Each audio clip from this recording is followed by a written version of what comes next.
Thành là chân lý niết bàn không ai dạy ai được hết á. Khi mà dính mắc cái gì, ông thầy giỏi nhất là ông chặt đứt cho mình. Hãy mình bám cái gì ông chặt cái này, mình ghiền cái gì là ông dứt cái gì mình. Nhưng cuối cùng là mình như vậy. Chứ ông thầy không thể tu thế, không thể chỉ mà đạt chân lý, đạt niết bàn được. Niết bàn phải tự mình đi lấy, không ai dạy ai về niết bàn được hết. Nhưng ông thầy giỏi là ông chặt hết những cái bám của mình. Mình ghiền cái gì ông chặt bỏ, mình dính mắc cái gì ông chặt bỏ. Chặt tới chừng là mình không còn ghiền một cái gì hết, không còn dính mắc cái gì hết. Thì đó là niết bàn, chứ còn tìm đâu nữa. Thành ra cái đạo Phật nó dễ mà nó khó. Thành ra người Tây Phương rất sợ đạo Phật, rất sợ chữ không của đạo Phật. Chiếu kiến ngũ quẩn giai không. Cửa thiền là cửa không. Không tức là không có gì hết. Rồi không có gì hết làm sao con sống. Không là không có mục đích. Không mục đích thì làm sao mà hành động. Đi thi mục đích là để đậu. Niệm Phật mục đích là giảng sanh về cõi cực lạc của Phật A Di Đà. Đi học là để ra làm quan lớn. Đi học là để có tiền nhiều. Đi học là để đậu cao nhất, để mà hơn các bạn khác, được người ta khen. Cái nào cũng có mục đích hết á. Không mục đích là mình không hành động được. Thế mà các vị lá hành động không có mục đích. Ngồi thiền để làm cái gì? Ngồi thiền để thành Phật, vĩnh viễn không thành. Ngồi thiền để thành trời, được. Ngồi thiền để thành tiên, được. Ngồi thiền để quán xét cho mình thông minh, làm việc cho có tiền nhiều, được. Có mục đích làm cái gì cũng được hết á. Nhưng mà còn mục đích làm Phật không được. Thì cái đó là cái khó nhất. Cái khó nhất. Chúng ta có thể tạm hiểu. Tôi là 40 mấy năm trời tôi mới hiểu được. Nhưng bây giờ biểu sống không mục đích thì dường như nó cứ trở lại mục đích hoài. Cuộc sống chúng ta đã quen mục đích rồi. Xã hội đã dạy, cha mẹ đã dạy chúng ta, quốc gia đã dạy chúng ta cái mục đích. Không mục đích là các con không làm gì được. Các con phải làm xấu hổ cha mẹ. Con học phải đứng đầu. Nếu con ra làm việc con phải là giám đốc, chứ đừng có làm nhân viên. Mà giám đốc thời gian rồi bệnh thần kinh, phải lo tính đủ thứ. Nhất là thời buổi này có cái ông gì đó cũng vậy, làm giám đốc ở Sài Gòn bị thần kinh xuống đây. Giờ tôi nói cái đó ông cứu ông á. Mà là kỹ sư học rất giỏi. Kỹ sư gì thì cái bệnh nó cũng không tha hết. Càng làm lớn chừng nào càng bệnh. Phải lớn thiền thì lớn sống. Chúng ta ham danh lợi lắm, ham tột đỉnh để được tiếng khen. Mà càng lớn chừng nào thì càng lo lắng chừng nấy. Mà mai là tôi đi tu là tôi không bệnh thần kinh. Đúng là tôi bệnh thần kinh đó. Tôi biết là trụ trì là dễ bệnh thần kinh lắm. Lớn là tập tử chú trọng vào tôi. Có người cho tôi A Di Đà, có người cho tôi A La Hán, A La Hán Mốc Xì, A La Hán Quả. Chưa đắc quả mà ra làm việc lớn là nguy hiểm. Nhưng mà cái nhân duyên nó tới mình phải chịu thôi. Mình chưa đắc nhưng mình có những cái kinh nghiệm, có những cái nghiền ngẫm mình đem cái kinh nghiệm đi dạy. Đó là hòa thượng, mấy hòa thượng dạy tôi á. Chứ giờ sư chạy trốn hết rồi, tôi cũng chạy trốn vậy rồi sư làm sao xuất gia? Rồi đó sư xuất gia, thầy tế độ sư có đắc láng không? Đâu có, cũng làm ẩu thôi. Thì bây giờ sư cũng theo đâu đó sư làm ẩu thôi, chứ giờ sao bây giờ? Tre già thì măng mọc, không nghe tre già thì măng nó mục, nó kẹt ở chỗ đó. Nhưng giờ biết làm sao tôi cũng cố gắng. Biết rằng mình không làm được việc lớn, nhưng mà vẽ rách nó cũng đỡ móng tay. Thôi thì cố gắng thôi. Hay là Phật tử nếu kính tôi, thương tôi thì hãy hiểu tôi cho đúng. Chứ đừng tưởng tôi là thánh. Tôi không có thánh đâu. Tôi cũng giống Phật tử thôi. Nhưng mà có cái suy gẫm văn tư thì có. Còn cái tu là tôi cũng chưa đến đâu. Mà bây giờ tôi cũng đang lờ mờ đấy. Giữa cái ngũ ấm ma với giữa trí tuệ và tư tưởng tôi cũng lờ mờ đấy. Phải có Minh Đăng Quang, phải có Đức Phật thì qua mai tôi đắc liền. Còn không có là tôi lo lắm. Em nhích một chút đường tơ kẻ tóc thôi là thành ma. Đường tơ kẻ tóc là thành Phật. Thành ra người tu lo lắm. Tôi dễ tự cao lắm. Vì Phật tử cứ đưa lên hoài. Phật tử đưa lên khen này tôi không sợ. Mà tôi chỉ sợ nhất là tôi. Tôi tưởng là thiệt là chết. Chúng ta thấy Viên Án Triệu Thố Ngộ Đạo Quốc Sư đó. 9 kiếp người ta khen Ngài đâu có đụng gì tới Ngài. Nhưng mà 9 ngày khen Ngài một cái rồi thì Ngài đọa liền. Ngài thích một cái là Ngài đọa liền. Thành ra không sợ ai hết. Nhưng mà Phật tử những cái lời khen là cái duyên, cái nhân thân sinh mình có. Mà nếu mình tu mình giữ giới kỹ là ngăn chặn những cái duyên nó tới, ngăn chặn chứ không phải là không dính mắc chạy trốn nó. Thành quý vị thấy tôi đừng giữ tiền tưởng làm ngon đó, tôi không dính mắc tiền bạc, không có giữ đó đâu. Càng chạy trốn chừng nào thì chứng tỏ ổng là chưa chứng đắc gì hết. Nhưng mà nhờ cái đó ổng không dính mắc. Không dính mắc là nhờ cái phao, chứ không có cái phao là ổng thành thằng chổng à. 3 bữa là nước nó nhận một cái là thành chổng thôi, thành ổng khôn. Nhưng mà cái đó để rồi bỏ phao khi nào chứng đắc. Nhưng làm sao biết mình chứng đắc? Trời ơi, cái này là phải kêu trời ơi thôi. Bây giờ trở lại, thành ra cuối cùng chúng ta phải nhận cái tiến trình năm quẩn ngay trong xác thân này. Thì tôi trở lại, xác thân này gồm có gì? Có sắc quẩn, tức là có mắt, tai, mũi, lưỡi, thân, ốc. Ví dụ trở về con người mình nhá, tôi giảng trong con người mình. Mà 6 cái căn này trong sanh sát mình chưa có gọi là sắc quẩn được. Nó phải có cái duyên để đối tượng của nó. Con mắt nhìn thấy sắc trần, tai nghe tiếng thinh trần, mũi ngửi mùi thơm hương trần, miệng nếm đồ chua cay đắng ngọt vị trần, cái thân xúc chạm là xúc trần. Nói vậy cho quý vị không hiểu vô là cũng hơi khó đây. Điều tôi thí dụ, ví dụ tôi cầm cái chai dầu xanh này, thì cái chai dầu xanh này đối với con mắt là cái gì? Nó là thinh trần phải không? Phải không? Nó là cái gì? Nó là sắc trần. Bởi vì nó đối tượng con mắt thì mình thấy được hình tướng, nó có thể nắm nó được. Nhưng bây giờ nếu mà tôi lấy chai dầu xanh này tôi gõ xuống cái bàn, nó kêu cọc cọc cọc đó, thì cái âm thanh này phải sắc trần không? Phải không?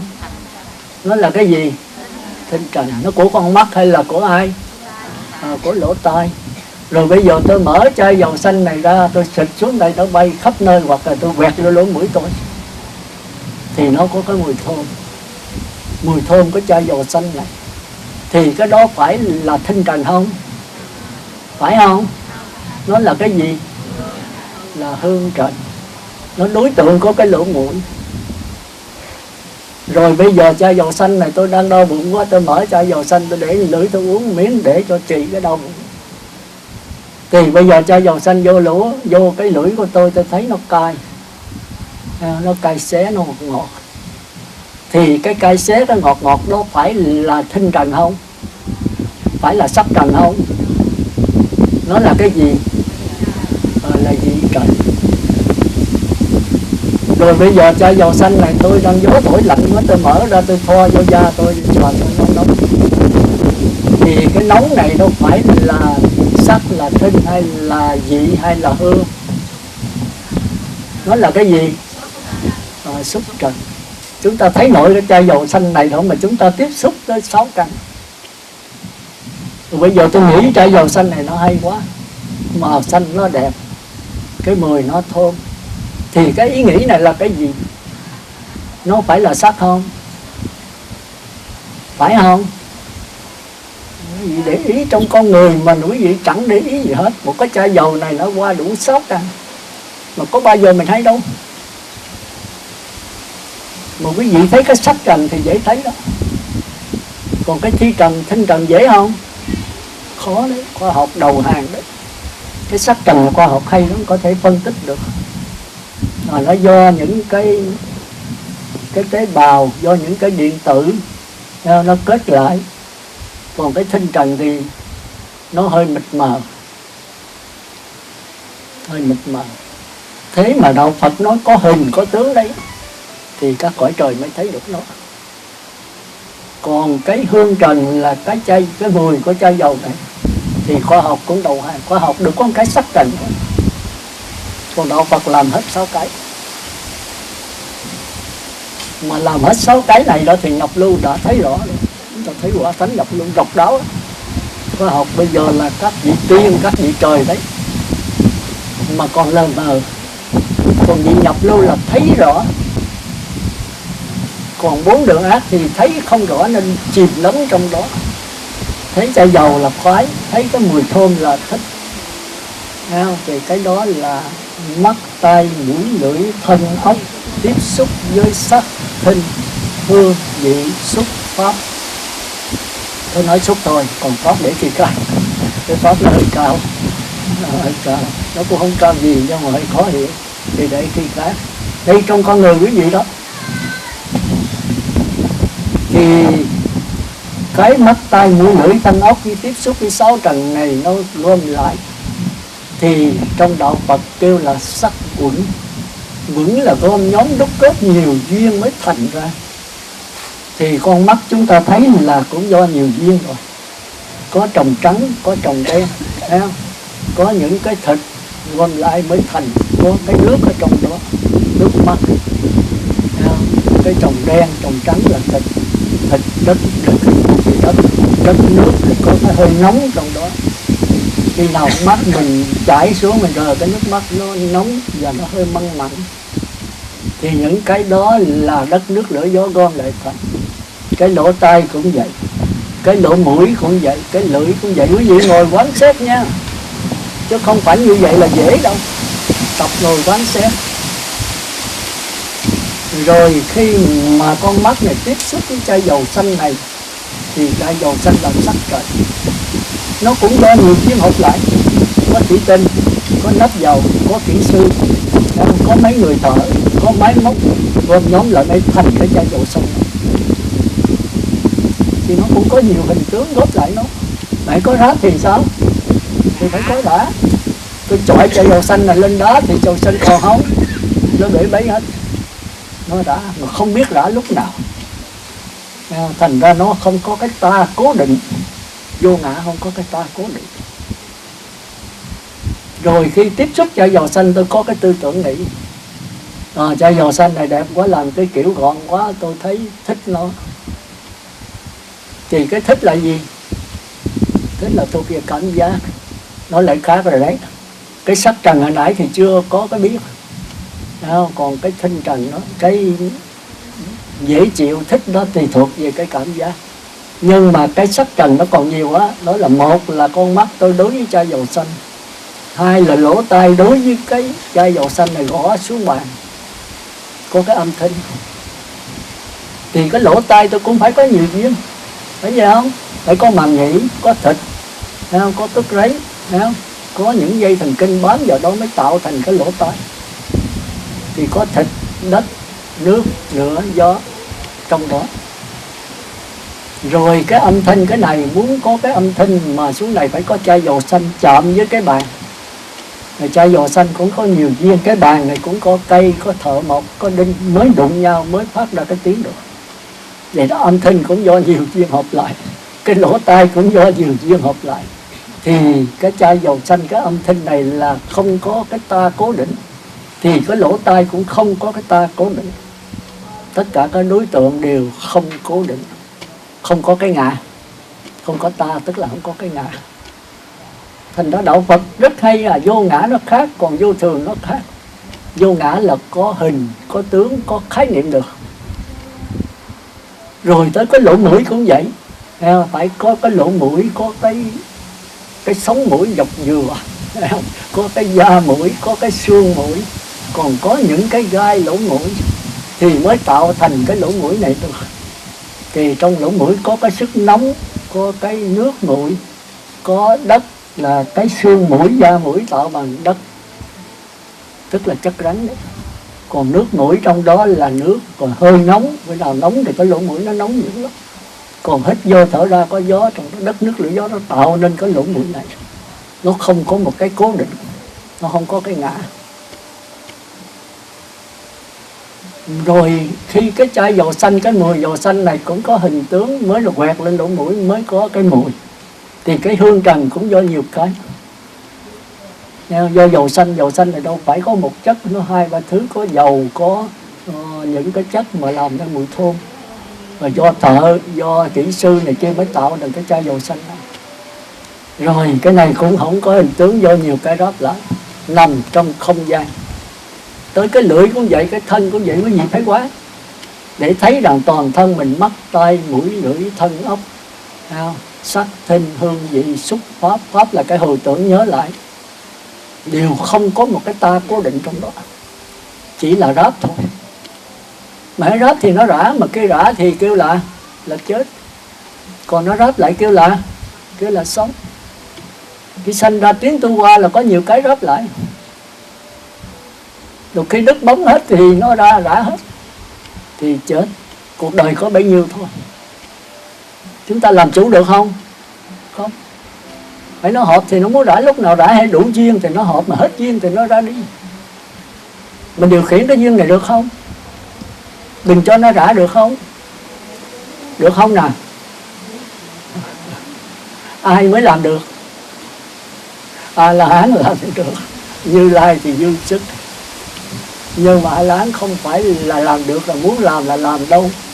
Các ngài không phải có đó là thần thông. Các ngoại đạo nó cũng có thể làm được, nhưng mà nó kéo dài với một thời gian hàng tỷ năm rồi cũng phải hoại thôi.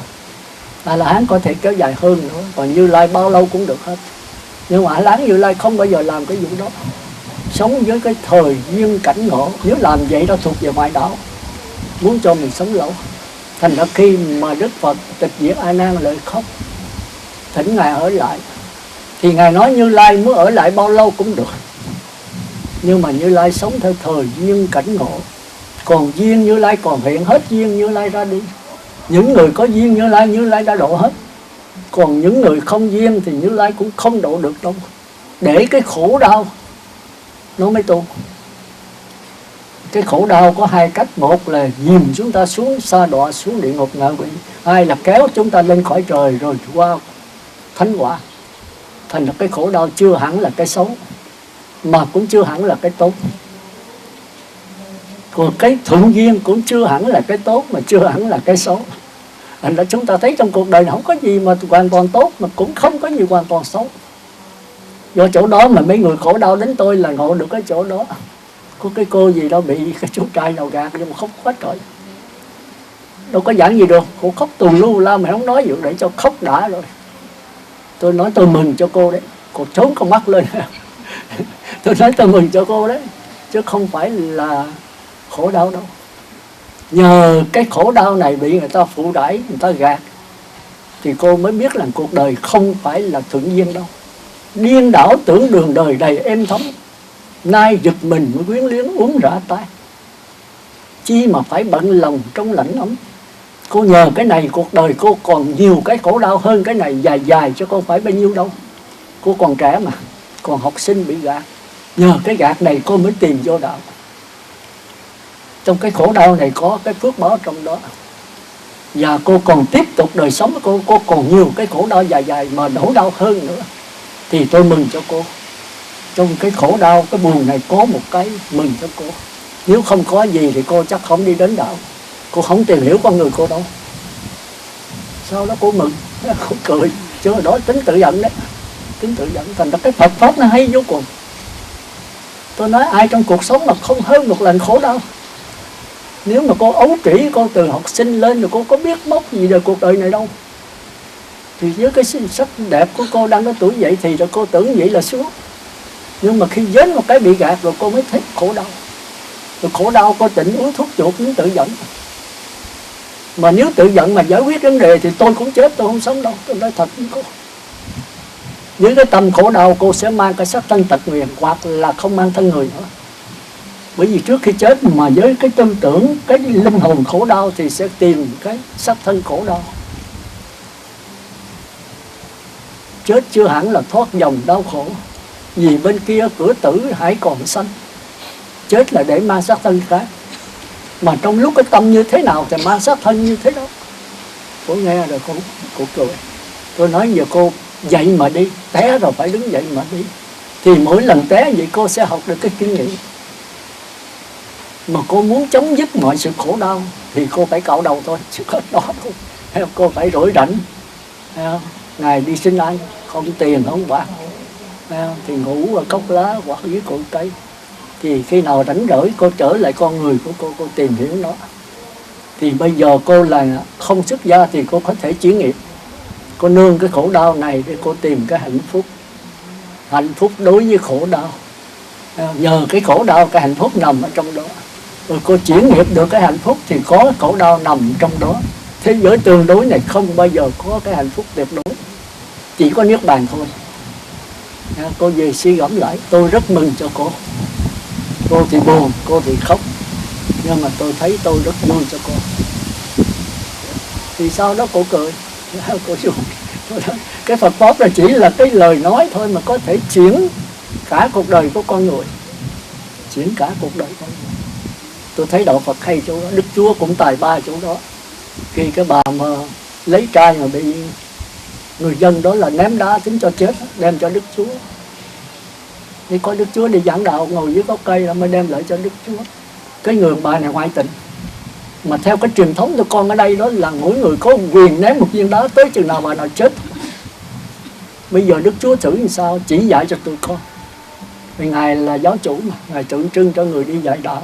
Bây giờ người đàn bà ngoại tình như vậy xử như sao? Theo cái truyền thống của tụi con là ai cũng có quyền ném đá cho người giàu, người tội lỗi, tàn ác thì xa đọa này.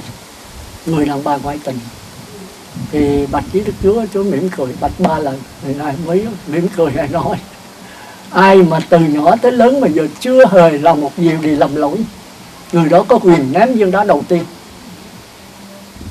Người này dòm người kia, từ nhỏ lớn là ai không từng hơn một lần tội lỗi, vô số này chứ đừng nói một lần, hơn một lần tội lỗi.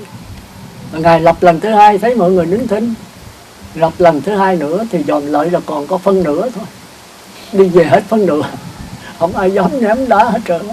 Và lập lại lần thứ ba nữa thì Ngài mở mắt Ngài coi thì còn có Ngài với cái cô cái bà tội lỗi đó thôi, người đàn bà tội lỗi đó thôi, còn có 2 người thôi. Và Đức Chúa nói sao biết không? Ngài nói: thôi con đứng dậy về đi, ta cũng thế mà thôi. Đức Chúa thì cũng tội lỗi thôi, ta không có quyền ném viên đá vào con. Người đầu tiên có quyền ném đá vào con chính là con, chính là con. Tức là con phải sám hối, con phải cải sửa. Cái tội lỗi là chính cái tâm lầm lạc ngu si của con, thì bây giờ con chuyển hóa cái tâm này lại. Tội từ tâm sanh thì phải từ tâm diệt. Không ai ném viên đá được bằng chính con phải ném vào con người con. Thì chúng ta thấy các tôn giáo đều giống nhau thôi. Nhưng mà cái đó phải là đạo Phật không? Chúng ta nghĩ rồi. Chưa phải là đạo Phật, đó là đạo trời chuyển nghiệp cho chúng ta sống trong hiện tại được hạnh phúc. Mà trong hạnh phúc thì cái đau khổ đã nằm chứa trong đó. Thành ra Đức Phật ra đời là Ngài muốn chấm dứt mọi cái đau khổ vĩnh viễn. Thì làm sao? Thì chúng ta thường đặt cái làm sao, mà chúng ta thấy đặt làm sao là không bao giờ giải quyết vấn đề. Phải thấy rõ cái tiến trình của vấn đề, từ đâu mà có cái chữ làm sao này, tại sao mà đặt cái chữ làm sao, chứ không phải là chấp nhận vấn đề rồi tìm cách giải quyết vấn đề. Chấp nhận vấn đề là một cái ngu, bởi vì cuộc sống tự nó không có vấn đề, mà mình đặt ra vấn đề thì đó là một cái lầm rồi. Không có vấn đề mà đặt thành vấn đề, rồi lại tìm cách giải quyết vấn đề. Vấn đề không có mà giải quyết cái gì? Thành ra cứ sanh sứa dài mãi. Cuộc đời bây giờ rất nhiều vấn đề, mở mắt ra là có vấn đề. Vấn đề ăn, vấn đề mặc, vấn đề ở, vấn đề bệnh, vấn đề thế giới chiến tranh. Thế giới chiến tranh phải là vấn đề không? Không phải. Nếu là vấn đề không bao giờ giải quyết. Nhưng mà từ đâu mới đặt ra vấn đề? Do 6 căn tiếp xúc với 6 trần thì cái tư tưởng mới khởi lên. Chính cái này là nguyên nhân của vấn đề. Tư tưởng muốn khởi là phải có căn tiếp xúc với trần, phải có mắt tai mũi lưỡi tiếp xúc sắc thân yên vị xúc. Cái đó chưa phải là vấn đề. Rồi cái cảm giác dễ chịu khó chịu khởi lên, rồi khoái cái cảm giác dễ chịu này, ghét cái cảm giác khó chịu. Vấn đề từ đây. Đức Phật cũng vẫn có cảm giác dễ chịu khó chịu như thường, nhưng mà Ngài có ghiền, có dính mắc cảm giác dễ chịu không? Ngài có ghét cảm giác khó chịu không? Không. Nếu không thì đâu có vấn đề. Không vấn đề giải quyết cái gì. Mà muốn vậy là phải thấy rõ. Làm sao thấy rõ sư? Chết nữa, lọt về vấn đề. Làm sao là đặt vấn đề thấy rõ? Mà thấy rõ không có vấn đề. Cũng như cô bé này nói. Thì chúng ta thấy là có sanh, khổ, già, khổ, bệnh, khổ, chết, khổ, thương yêu, xa lìa. Khổ lấy cái thương yêu là cái gốc của đau khổ. đúng đối với cổ. Nhưng mà chính cái tiến trình ngũ uẩn mới là khổ. Tiến trình của sắc uẩn, thọ uẩn. Sắc uẩn là chưa có cái biết, thọ uẩn là có cái biết mà chưa phân biệt. Thì cái này ai cũng có, Đức Phật cũng có. Rồi bây giờ có cái biết, tưởng uẩn là cái biết có phân biệt nguyên nhân của đau khổ. Đức Phật không có phân biệt. Lặng lẽ này nhìn tất cả sắc thinh hương vị xúc pháp, nhìn ở tất cả cảm giác dễ chịu, khó chịu. Dễ chịu thì cứ sống dễ chịu, khó chịu thì cứ sống khó chịu. Mình biết dễ chịu, biết khó chịu, nhưng cái biết này không phải là dễ, không phải là khó. Cái cảm giác dễ chịu chứ cái biết không có dễ chịu. Cảm giác khó chịu chứ cái biết không có khó chịu. Cái xác thân có già chứ cái biết không có già. Cái xác thân có bệnh chứ cái biết không bệnh. Xác thân có chết chứ cái biết không chết. Làm sao nhận cái biết này sư? Gạt nữa. Chúng ta thường vậy, làm sao để nhận? Nó ở đó mà làm sao? Nhận thì nhận liền ngay bây giờ tại đây, không nhận được thì thôi, chứ không sao đâu, không có tu cách nào được hết á. Thì cái đó chúng ta trở lại dài, tôi chỉ giới thiệu sơ thôi, thì đó mới là đạo Phật.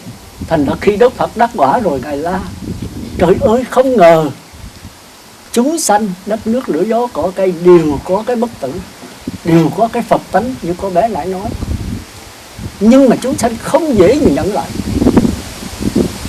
Bởi vì chúng sanh thích pháp môn, thích làm sao, mà đặt làm sao rồi thì không bao giờ nhận được cái bất tử.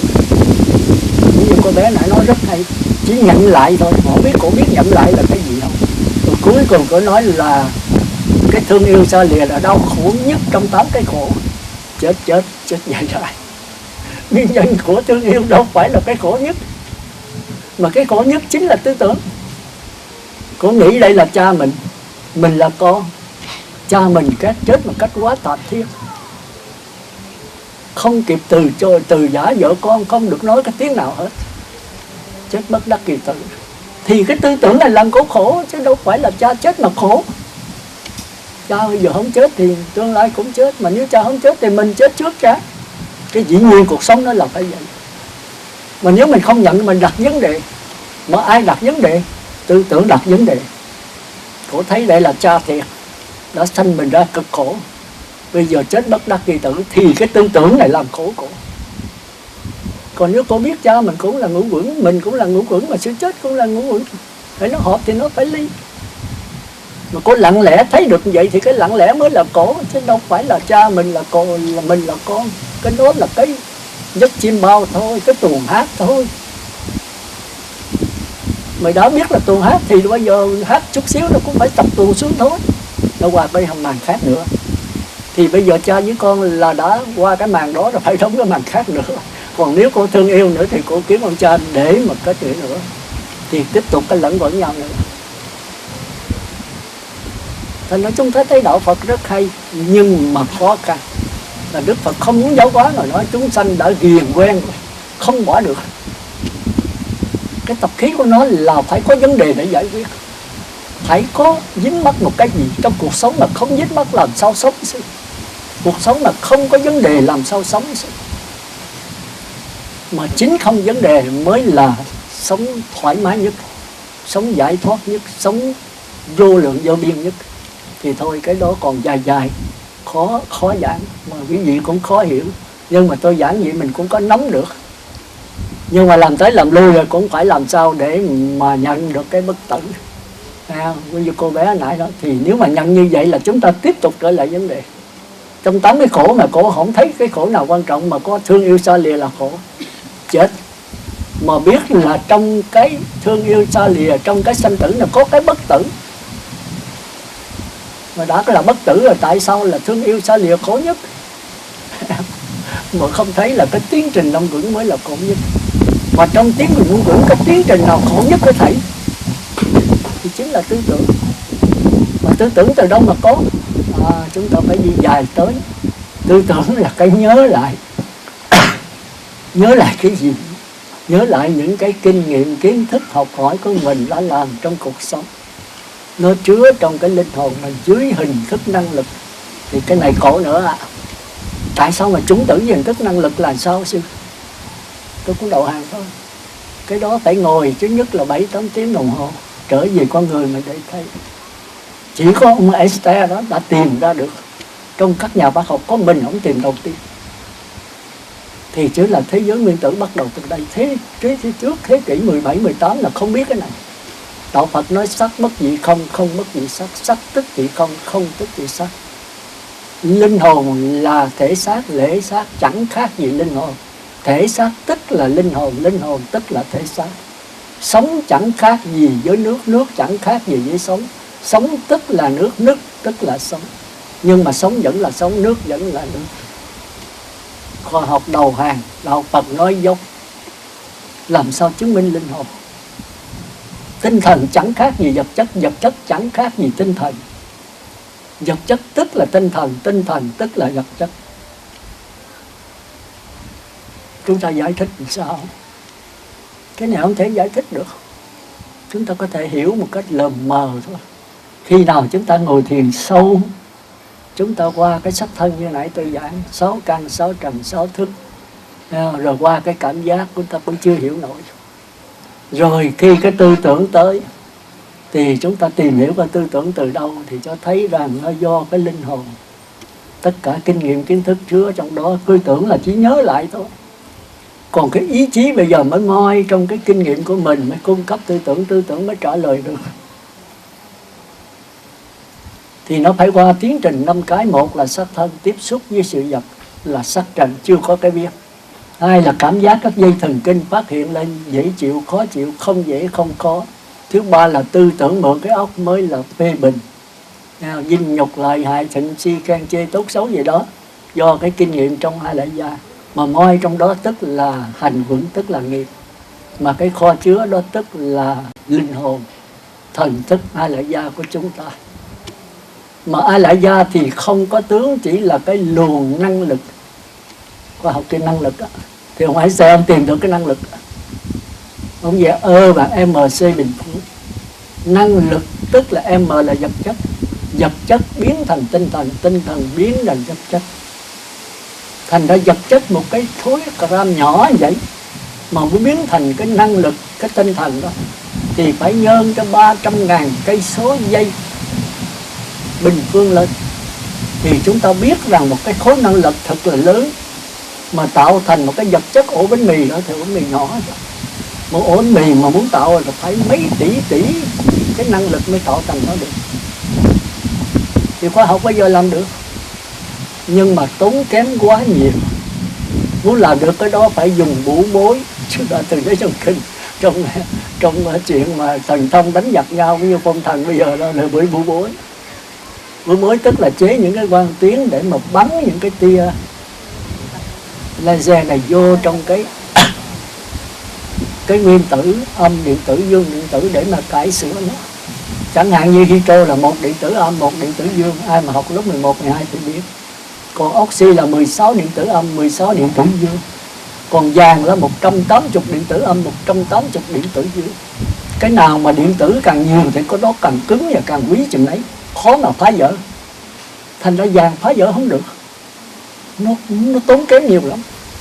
Chỉ có hydro là dễ phá vỡ nhất. Có 1 điện tử âm, 1 điện tử dương thôi.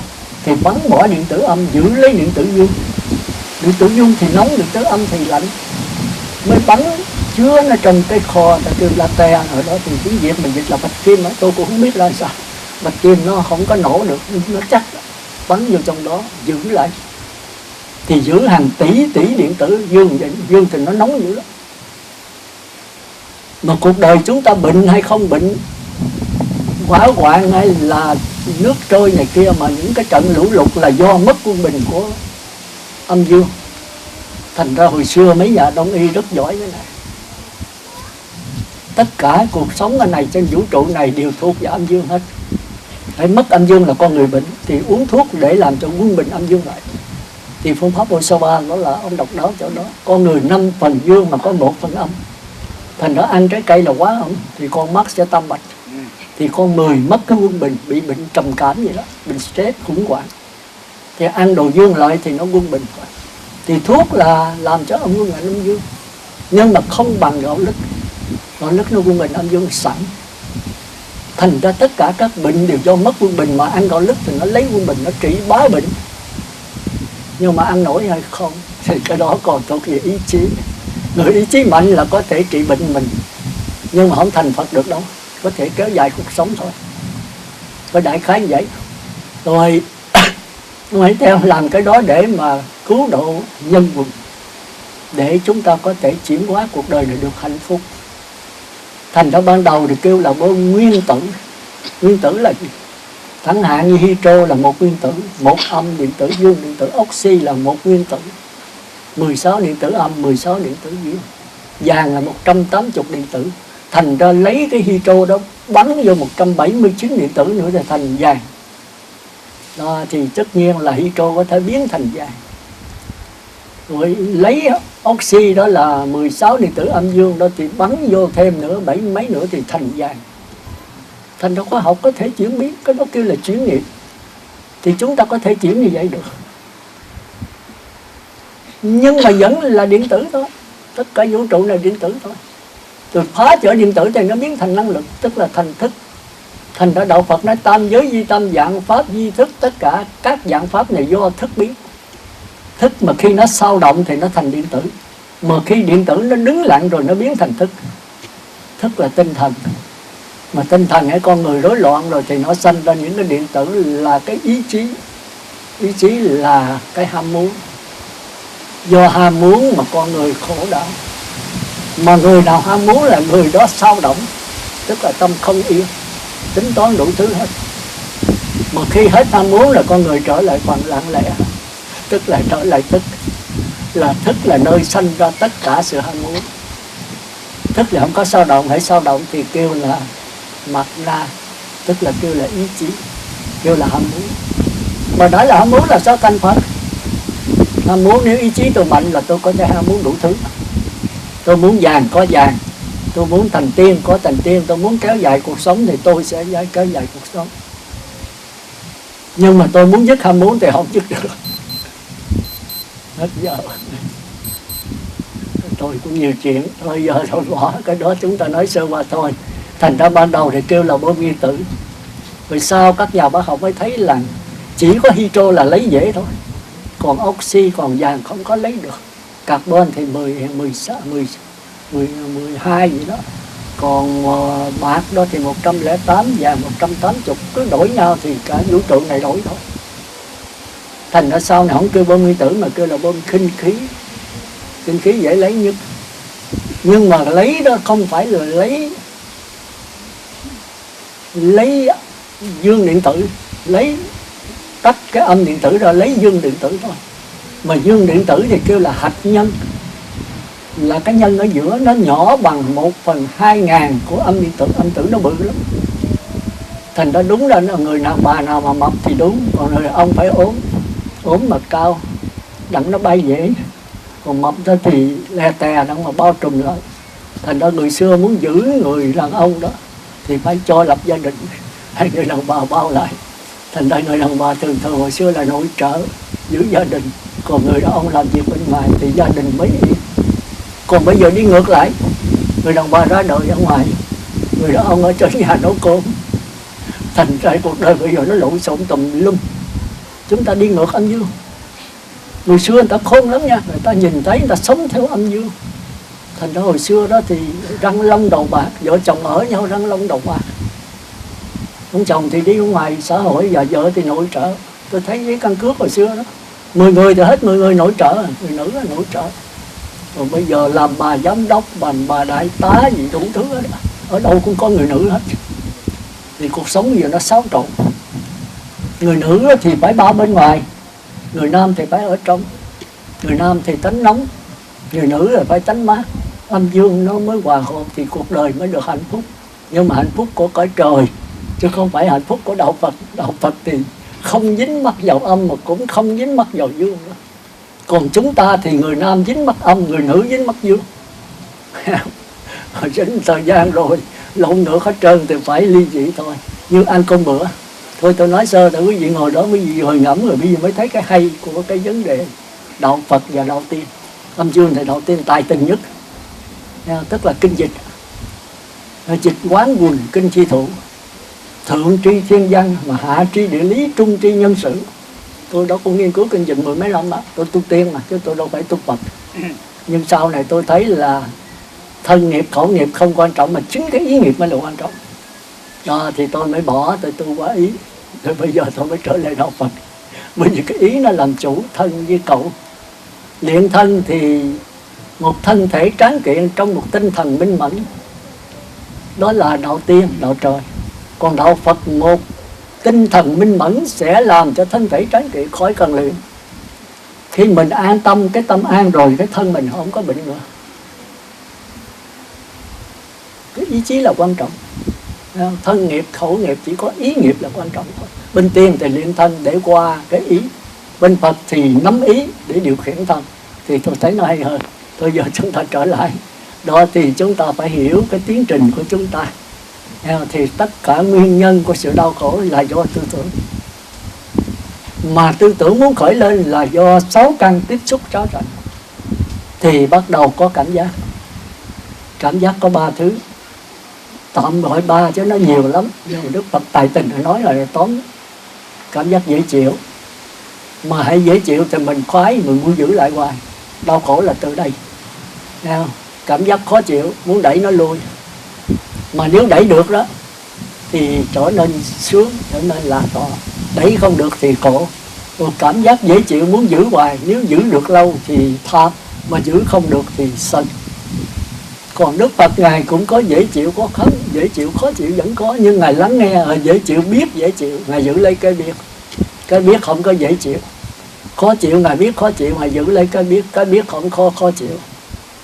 Còn mình dễ chịu, cái mình muốn giữ hoài. Cái xác thân này, xác thân thì có mắt, tai, mũi, lưỡi, thân, ốc. Bên cái hành động của xác thân thì có gì? Đi, đứng, ngồi, nằm, ăn, mặc, nói, làm, thức, ngủ, sống, chết. Tất cả đều là xác thân hết. Còn mình có hay không? Mình không biết gì hết. Có khi cầm chìa khóa và chạy kiếm chìa khóa. Có khi cầm cái bình nước sôi không hay đổ phỏng hết. Đó là mình không ý thức về cái hành động của xác thân. Đó là mới xác thân thôi. Còn người trời thì ý thức được.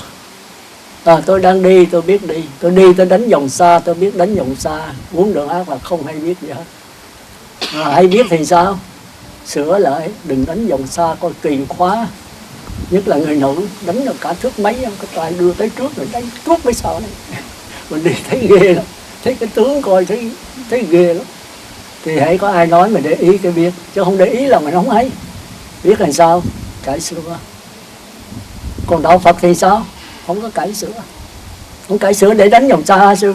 Không có vụ đó. Mình cứ lặng lẽ lắng nghe. Mình biết mình đang đánh vòng xa. Rồi thì khi cái lắng nghe này rồi cái thân nó trở lại quân bình như tôi. Không có một sự cố gắng, không có một sự cải sửa. Mà tự nhiên thôi. Nó hồn nhiên nó đi lại. Coi quay nghi. Như con sư tử chúa, như con voi chúa. Cái gì để ý thì biết. Nó không cải sửa mà chỉ làm tỉnh thức thôi. Cứ lặng lẽ lắng nghe biết mình đi đánh vòng xa, giữ lấy cái biết. Rồi thì cái thân nó sửa theo. Không có ý chí trong đó. Thì tu Phật mà mình vô đấy mình mới thấy cái hay của đạo Phật. Chỉ là biết thôi, giữ lấy cái biết. Thì cái biết này liên tục rồi thì tác thân nó phải theo thôi. Không có ý. Mà chỉ có cái biết thôi. Chỉ có cái chân tư, chân tâm, cái bất tử thôi. Thì khi giữ nó bất tử rồi thì mọi việc nó đều êm hết. Không cần giữ giới mà cái giới nằm trong đó. Thì giống như người thi sĩ đó.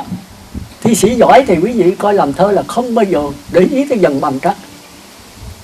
5 phút có thể làm cả 100 bài. Mà không có bài nào ra khỏi bằng trắc hết. Mà họ đâu có nhớ bằng trắc. Thì một người đắc quả cũng vậy. Họ không bao giờ giữ giới. Nhưng mà hành động họ không bao giờ ra khỏi giới.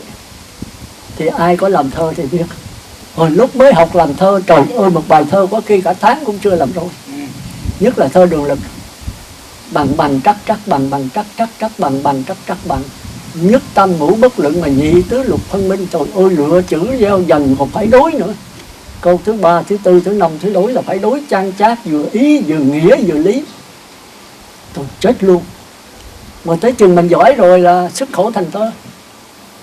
Chúng ta thấy như Cao Bá Quát, như là cái ông Cao Bá Quát thì vô từ Đức Bắc ổng Vô Tự Đức đi xe giá, ổng ra ngoài đường lộ, ổng ngồi ổng cởi trần cởi truồng, ổng cản xe lại. Thì ông Vô Tự Đức sai lính bắt, tính đánh, nói giờ ta ra câu đối, ông nói được thì ta tha, vì ta cái đường đi xa giá của nhà vua mà ông dám ra cởi trần truồng như vậy. Bây giờ cái ông Vô Đức mới dồn xuống nước dưới cái hồ bên đó. Cái nước trong leo lẻo, cá đốt cá. Thì ông trả lời riêng, trời nắng chang chang, người trói người. Rồi Tự Đức nói cái thằng này hay quá, thôi tha nó đi.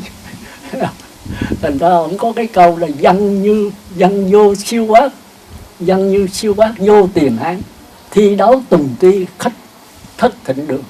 Thì chúng ta phải biết là hồi thời đó có bố bác văn rất giỏi. Thì chúng ta thấy là lúc bấy giờ không cần suy nghĩ nữa, tự nhiên xuất khẩu là thành thơ thôi. Thì chúng ta thấy đó là mấy bậc thánh cũng vậy đó, người ta sống bằng cái sự tỉnh thức. Thì thôi đó là phần chúng ta để ý là chúng ta bây giờ sống chuyển nghiệp, có một cái sự nhận thức tốt, cải sửa cái xấu. Chính Đức Phật cũng chấp nhận cái đó. Chúng ta dùng tư tưởng tốt để cải sửa tư tưởng xấu, rồi chúng ta mới chặt đứt các dây xiềng để tới niết bàn. Thì cái chữ chặt đứt này bị lầm. Bây giờ đa số vậy, chặt đứt là bị lầm. Chặt đứt là chúng ta sử dụng pháp môn, dùng cách thức làm sao để chặt đứt cái tư tưởng xấu, chặt đứt luôn tư tưởng xấu. Mà không ngờ chứ chặt đứt, Đức Phật nói đây là đừng có dính mắc vào nó nữa, đừng có mắc vào nó nữa. Thành ra cái dịch nó nhiều khi nó phản, cũng như kinh Viên Giác đó, tri huyễn tức ly, ly huyễn tức giác, có bao nhiêu cóp lại là có nhiêu. Tri huyễn tức là biết cuộc đời này là giả mộng, là cái tuồng hát. Thì tức ly là rời xa nó. Thì có người dịch là biết vọng, huyễn là vọng, không theo chết. Chứ không theo là chết. Không theo tức là mình chống lại nó. Hồi xưa là mình theo, bây giờ mình không theo. Mà không theo là gì? Không theo là hình thức theo. Tôi không theo anh nữa nha, tức là tôi chống đối lại với anh. Chống đối cũng là hình thức, đã dính mắc rồi. Thành ra bây giờ tôi rất thích tiền. Bây giờ tôi không giữ tiền nữa nha, tức là tôi không dính mắc. Lòng không giữ cũng là dính mắc. Chúng ta thường bị cái chỗ đó mà chúng ta lưng hội. Mình đi cúng tiền ở trong chùa thôi. Giờ hồi xưa mà nói cúng, con cúng nhiều nha, con túng tới 10 triệu bạc hay con túng 2 tỷ, sư để con đứng đầu sổ nha. Đó là mình dính mắc cái danh. Rồi bây giờ sao nghe giảng rồi thôi con cúng 2-3 tỷ bạc, con đừng đề con nghe sư, sẽ đề vô danh. Vô danh là cái gì? Là ông nội có danh. Chúng ta cứ vậy đó, hãy bên mặt rồi chúng ta sửa qua bên trái. Rồi bên trái cũng là hình thức của bên mặt. Thành ra cái khó của tư tưởng là cứ cải sửa hoài. Mà ra cải sửa là dính mắc, hễ mà có phước là phải có tội nằm trong đó. Mà mình tránh cái tội thì cái phước cũng là hình thức của tội, hình thức của dính mắc. Thành ra chúng ta thấy cái đạo Phật rất là khó, là do người dịch thôi. Rồi tôi dịch là tri huyễn tức ly, là biết huyễn thì không dính mắc. Không dính mắc tức là ở trong cái huyễn, chứ không phải là chạy trốn nó. Không phải là không theo. Tôi có theo hồi nào đâu mà không theo. Tôi cứ ở trong cái vọng đó. Mà tôi thấy rõ đó. Khi mình thấy rõ một cái gì rồi là mình không hề dính mắc trong đó, không có chạy đâu nữa hết. Thì đại cái đạo Phật là như vậy.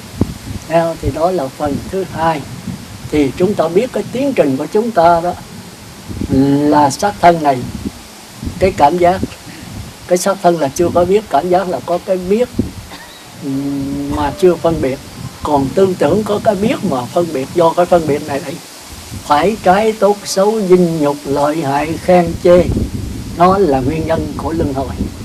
Rồi ý chí mới lấy cái phải trái tốt xấu quân tập làm cái kinh nghiệm mới, rồi kinh nghiệm mới cung cấp lại cho tư tưởng. Cứ thế mà chúng ta lang thang mãi. Vậy ý chí là một cái sự phân biệt mà có lựa chọn, có đắn đo. Rồi A Lại Gia là cái kinh nghiệm kiến thức. Thành ra khi chết rồi, xác thân gián đoạn, cảm giác, tinh thần, dây thần kinh gián đoạn, thì gián đoạn luôn, thọ cũng gián đoạn, tưởng quẩn cái ốc ấy cũng gián đoạn. Còn hành quẩn là ý chí, thì một mớ rút vô kinh A Lại Gia làm cái tai. Còn A Lại Gia là năng lực thì không bao giờ mất. Nó là cái năng lực mờ mờ. Chính mờ mờ này là chủng tử với hình thức năng lực. Khi mà sao động thì cái mờ mờ nó biến thành chủng tử là mạt na. Chúng ta phải hiểu cái này khó đấy. Cái này quý vị phải ngồi thiền, chứ không thể tôi nói vậy mà hiểu được. Hiểu rồi có hiểu trên danh từ, suy gẫm thôi. Mà thực chứng như vậy, sống được với nó thì tôi cũng la làng nha. Tôi nói trước là tôi cũng chưa làm được. Tôi biết lâu lắm rồi mà tôi còn để thực hành được cái mạt na này chúng ta đắc A La Hán. Còn thấy rõ cái A La Gia này, A La Gia mình thấy được cái mờ mờ thôi. Còn toàn cái A La Gia thì kiểu Như Lai mới thấy nổi thôi. Thì chúng ta thấy cái tiến trình ngôn ngữ này nó khó. Thì khi chết rồi mình còn có cái A La Gia thức là thần thức và cái ý chí ham sống. Mà hãy còn ham sống thì còn luân hồi nữa. Chừng nào thấy rõ cái ý chí này, chứ không phải diệt nó. Ý chí không thể diệt được. Cái diệt thì mất cái diệu dụng. Mà thấy rõ chỉ có A La Hán thôi. Đó thì đó là phần thứ hai. Và phần thứ ba là chúng ta đầu thai vào đâu. Thì chúng ta thấy sống làm sao thì đầu thai như vậy. Sống bây giờ mình ghiền cờ bạc thì ghiền gia đình cờ bạc, chui vào đó. Bây giờ lại nhà kiếm gặp thì vô sông bãi. Còn bây giờ mà ghiền Phật tử, ghiền A Di Đà thì tất nhiên chết sanh về cõi cực lạc A Di Đà. Mà ghiền tức là phải nhớ, phải nghĩ, phải tưởng hoài đó, phải nhất niệm đó. Nhất là nhất niệm trước khi chết. Như vậy thì sống sao chết vậy. Chúng ta đừng có sợ vấn đề chết, đừng có ham vấn đề sống, đừng có sợ thế giới này nổ hay không nổ. Thế giới có thể nổ, có thể không nổ, chứ không phải tôi nói là thế giới không nổ. Năm 2000 có tận thế hay không sư? Nói tận thế là sai, nói không tận thế là trật. Tận thế hay không là do quý vị, do cái cộng nghiệp của 3-6 tỷ chúng sanh trên quả địa cầu này. Nếu mà không tu ác thì tận thế thôi. Còn tu thiện sợ quá bắt đầu chuyển nghiệp thì thế giới nó kéo dài nữa. Bây giờ quý vị thử làm ác và thế giới nổ liền. Còn quý vị sợ quá, quý vị mong cầu làm thiện để cái thức quý vị mới gom nhau, mới là chuyển một cái nghiệp cộng nghiệp này thành cái nghiệp thiện, thì thế giới chưa nổ được. Thành ra thế giới nằm ở trong tay quý vị. Quý vị nói con một mình là làm sao chuyển nghiệp chứ? Lầm. Mình là tất cả. Nếu mà tôi tu vậy là tôi ảnh hưởng tới Phật tử, tôi ảnh hưởng tới quý sư này. Còn Phật tử đây ảnh hưởng tới cái tỉnh Trà Vinh này. Tỉnh Trà Vinh này ảnh hưởng tới cả nước Việt Nam. Nước Việt Nam ảnh hưởng tới cả thế giới. Rồi thế giới này ảnh hưởng tới nhiều quả địa cầu trong vũ trụ. Thành ra mình hòa trước thì sẽ tất cả đều hướng theo mình hòa. Thành ra vấn đề niệm Phật, ba ngộ niệm là quan trọng ở chỗ đó. Phải giữ năm giới đàng hoàng, giúp ba ngộ cái người chết đó, giảm sanh rất dễ dàng. Thành ra quý Phật tử đừng có mong cầu thế giới hòa hay không hòa. Mà mình hòa thì mình giúp cho thế giới hòa. Còn thế giới có hòa mình không hòa, thế giới không nổ thì mình hiện giờ đã xuống địa ngục rồi. Thì chết tìm địa ngục vô đó. Thành ra Phật tử phải qua phần thứ tư là cố gắng giữ năm giới cho kỹ. Thì mới đó là thân thôi. Giới là cho có cái điều kiện về, cái điều răn về sát thân. Còn cái thứ hai là nhờ dưới giới bắt đầu mới niệm Phật. Đây là tâm. Niệm Phật đếm từ 1 tới 10 nó tán loạn kéo lại, nó tán loạn kéo lại. Chừng nó bớt tán loạn rồi theo dõi nó. Chừng nào nó nhập tâm rồi tiếng niệm nhập tâm nó ra thì đây là quý vị chuyển nghiệp. Quý vị muốn cái gì cũng được hết, nhưng muốn làm Phật không được ạ. Muốn làm trời, muốn sanh về cõi cực lạc được hết, nhưng muốn làm Phật A Di Đà không được. Mà A Di Đà tiếp dẫn thì đó là điều kiện thứ hai. Mà nếu quý vị nhất niệm rồi mà quý vị không nhờ giờ tiếp dẫn thì quý vị về cõi trời thôi. Còn nếu A Di Đà ơi con xin A Di Đà tiếp dẫn con, còn giáo hội có ngài con dễ thành Phật thôi. Bây giờ tuy vậy chứ con chỉ là cõi trời thôi. A Di Đà nói con cõi trời thiệt không? Con giữ giới được, 5 giới được không? Con còn ghiền cà phê nha, thuốc lá rồi cờ tướng đồ không? Con còn sắc tài danh lợi ăn uống ngủ nghỉ không? Nói con dứt rồi. A Di Đà ok tiếp dẫn mình về đó. Thì về đó nghe thuyết pháp lần đầu đắc quả thánh đã dứt rồi.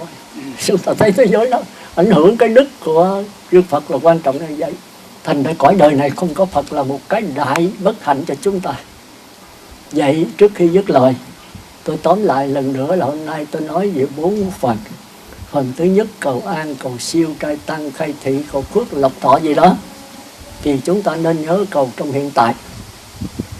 Ai còn cha mẹ, còn bà con, còn lối xóm muốn giúp đỡ người khác thì khuyên người khác hiện tại tức là phải giữ 5 giới. Ăn 10 ngày chay, không ăn loài thú lớn nữa. Và phải niệm Phật đếm từ 1 tới 10 niệm Phật, phải đếm khỏi cần niệm Phật nữa. Thì cái định lực rất mạnh và tất cả những nghiệp mình sẽ chuyển đi. Bây giờ hồi nãy nó có với cô vậy là kiếm tội cũng vậy đó. Vì cái phần dông nó phá, nửa đêm là nói lợi nó phá, cô ngủ không được. Rồi con nói về làm sao siêu cứu con, tôi nói cô không cứu cô được, A Di Đà cũng không cứu được, Thích Ca cũng không cứu được, chỉ có cô cứu cô thôi. Nếu cô chịu để tôi chỉ thì là giới định tuệ thôi. Thì bây giờ phần dông phá thì tất nhiên là nó năn nỉ cô dùng chuyển nghiệp giùm nó đấy, nó không biết được. Thì giờ cô tụng kinh Địa Tạng đi, rồi chừng nào mà có ứng chứng đó, thấy những điềm lành đó, thì tất nhiên là cô khỏi tụng Di Đà nữa, Địa Tạng nữa, mà cô tụng Di Đà. Bởi Địa Tạng là giáo chủ của cõi U Minh. U Minh rất là địa ngục, ngạ quỷ súc sanh đó. Ngài có quyền đưa lên cõi trời thôi, chứ không được quyền đưa về cực lạc. Cực lạc là khi cõi trời mà có mong cầu thì A Di Đà mới có thể đưa về cực lạc. Còn A Di Đà không có quyền đưa 4 đường ác được. 4 đường ác là không về cực lạc được. Đó, thì cô bắt đầu tụng Di Đà suốt đời cô luôn. Còn như mà phần âm nó nửa đêm nó phá cô không ngủ được, rồi cô thức dậy tụng Địa Tạng. Đụng xong đó thì cô niệm Quan Âm. Quan Âm là cứu khổ, còn Địa Tạng là cứu mấy cái vong đó. Quan Âm là cứu khổ của cô, đồng thời cho các chúng sanh ở 4 đường ác. Thì cô làm, nếu cô nhất niệm thì trong 3-4 bữa hết. Còn cô mà tụng mà nhớ tùm lum thì giờ 10 năm cũng chưa hết. Thì tất cả đều do cô, chứ không phải tôi. Mà tôi chỉ sai là tôi chịu tội, còn cô không làm thì cô phải ráng chịu lấy. Thì chúng ta thấy cuộc đời là vậy. Vậy thành ra chúng ta có bà con gì hãy chuyển nghiệp ngay bây giờ tại đây. Có những cái gì đã quá khứ đừng có sợ nó sẽ trổ trong hiện tại. Cái gì của tương lai đừng mong cầu nó. Dầu quá địa cầu này có nổ chúng ta cũng không ráng. Có nổ thì cũng chết, mà có nổ mình cũng chết, trước sau cũng chết thôi. Mà cái siêu cái đoạn mới là quan trọng. Chết là để gì? Chết là để sống. Sống là để làm gì? Là để chết. Chúng ta phải nhận lấy cho rõ cái đó. Sống chết là chỉ thay đổi nhau như ngày với đêm thôi. Không bao giờ có ngày mà không đêm, không bao giờ có đêm mà không ngày. Không bao giờ qua nở rồi lại không tàn được. Mà qua tàn là để nở có qua khác. Cuộc đời nó cứ thế mà mình dạy gì lang thang hoài rồi chấm dứt. Mà con chấm dứt không được sư thì về cõi Phật ở Di Đà. Về đó mà không chấm dứt được cái sanh tử thì tôi xin chịu xuống địa ngục. Tôi xin nói chắc vậy. Hãy có Phật là chức niên danh tử chấm dứt thôi. Còn ở đây thì cứ về cõi trời là cùng lắm. Thì bây giờ thấy gì về cõi trời mình phát nguyện thêm nữa. Thì có vậy thôi. Vậy thì một lần nữa, thì cái thứ nhì đó là cái tiến trình ông vững chúng ta phải để ý. Bao nhiêu cái đau khổ không phải là do sanh già bệnh chết, không phải là do thương yêu như cô bé nãy nói. Chính cái bất tử mới hết đau khổ. Mà cái bất tử mà đổ thừa do cái thương yêu 8 khổ là có cái thương yêu là khổ nhất. Không biết ai viết cái bài cho cổ rất hay. Tôi biết là cô không biết, nhưng mà có ai viết. Thì nhận ra bất tử là hết đau khổ. Mà đổ thừa trong 8 khổ là thương yêu xa lìa thì không đúng. Mà do thù ghét cũng không đúng, do sanh già bệnh chết cũng không đúng. 7 cái khổ đó không có cái nào là khổ hết. Mà 7 cái khổ này do tiến trình năm quẩn mà có. Mà tiến trình năm quẩn là sắc thọ tưởng hành thức. Cái nào là quan trọng? Thì chúng ta phải biết cái tưởng quẩn là quan trọng. Vì giờ cải sửa tưởng quẩn không thể cải sửa được. Nếu cải sửa sanh vào cõi trời nữa. Phải thấy rõ cái tưởng quẩn. Mà khi nào mới thấy rõ? Khi mà có 6 căn tiếp xúc cháu trần cảm giác khởi lên thì tư tưởng mới khởi được. Mà tư tưởng khởi được mình cải sửa nữa thì thuộc về cõi trời. Lặng lẽ nhìn nó như là nó, đừng phê phán, đừng chỉ trích, đừng cải sửa gì hết. Nói thì dễ mà thực hành thì trời ơi, muốn dễ cái này phải về cực lạc đi. Còn ở đây có thể cải sửa thì nó dễ dàng. Rồi phát nguyện A Di Đà tiếp dẫn con. Đó là cái thứ hai, tiến trình của năm quẩn. Cái thứ ba, bây giờ như thế nào nếu cải sửa về cõi trời thì phát nguyện về cực lạc. Còn bây giờ còn ghiền cờ bạc, còn ghiền sắc tài danh lợi thì xin xuống 4 đường ác ngay bây giờ. Và chết thì 4 đường ác chờ đợi mình. Còn bây giờ mà có tư tưởng thiện thì ngay bây giờ là cõi trời. Đừng về cõi trời. Thêm cái phát nguyện nữa, lập tức A Di Đà tiếp dẫn. Còn cách tu tập thì có giới định tuệ, tức là hành, tính, nguyện. Thì quý vị phải thuộc 5 giới. Không làm 5 điều ác, phải làm 5 điều lành, tôi bắt trả đấy. Tâm nguyện cầu chư Phật 10 phương 3 đời gia hộ để thọ mạng của sư được dài lâu để cứu độ chúng sanh. Con xin thay mặt gia đình Phật tử kính mời chư liên hữu dùng cơm thân mật với một bữa cơm chay đạm bạc.